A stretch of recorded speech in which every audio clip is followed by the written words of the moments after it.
Ekstrabladets forhenværende chefredaktør Claes Kastholm er en mand af format. For en utrolig veludført legendarisk brændert, som fortjener stående ovationer, får han en 5. plads. Ikke fordi vi normalt klapper af folk, der skider i en sofa, men hvis man efterfølgende tør røv i gardinet, så er der respekt herfra. Det er ham, der skider på sofaen. Stor historie. Skide i sofaen, pis på bordet, tør røv af gardinet, og så op og skulle have et blowjob. Så det er, hvad der sker op på Ekstrabladet. Den der episode, altså bare, hvad kan jeg sige? Jeg kan ikke sige noget om det her, fordi det er jo så grotesk, altså at en person går ind og skider, tager sin bukser ned og skider, inde på sin chefs kontor. Det er så langt ude. Ja.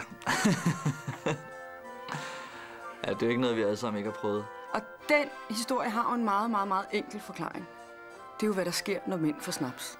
Og man kan sige, jeg synes måske, det er noget, hvor piger skal tage til sig, at det kan godt være konsekvensen af en afvisning.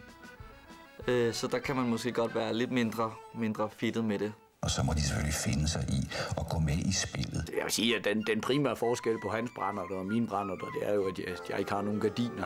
Nej, det er ikke i orden at gå ind og sætte sig med bare røv og skide på gulvet på et kontor. Nu slår vi en streg over det her. Visk ud og gå videre, som Strandberg sagde. Og mens Claes visker ud og går videre, køber vi en ny sofa og henter gardinerne fra Rens.